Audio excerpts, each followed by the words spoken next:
Hey guys, this is Dylan from Flight Performance and Fitness with our second installment of Training with Pain.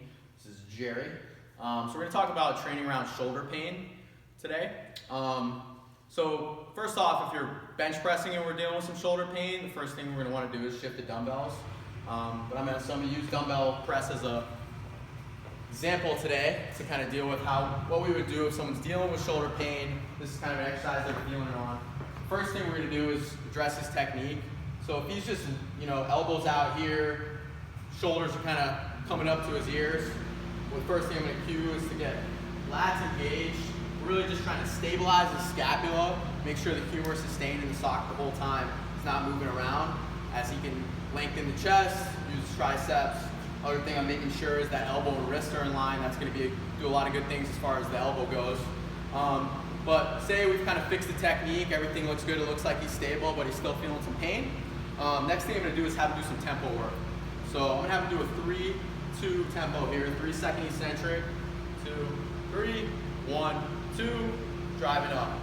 So if he was losing it and I just couldn't see it, then this is going to give him a lot of feedback for where he is, whether he's stabilizing or not, kind of where he's starting to feel that pain. It'll just give him a lot more information.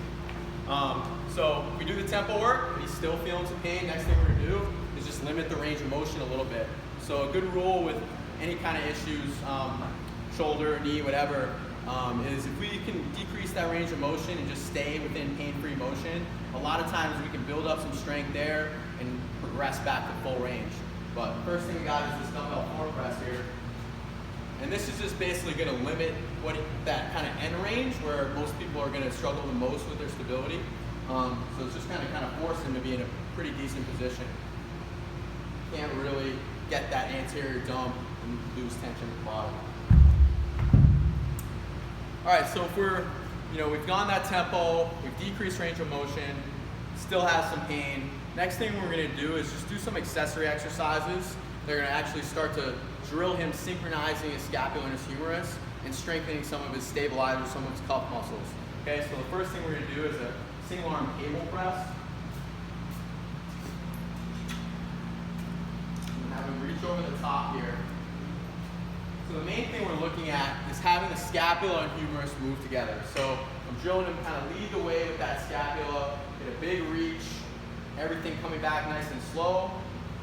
So one thing you'll see a lot about, if you want to give me that is that elbow driving back way too far. So the scapula already stopped, he's driving that elbow back. You can kind of see what that's doing to the shoulder, humerus driving forward. So that's generally going to cause a lot of harm. I'm going to stop him wherever that scapula stops, and then have everything move together. So that's going to be a great exercise to kind of drill that, get him to understand how it's supposed to move, and along with strengthening some of these stabilizers.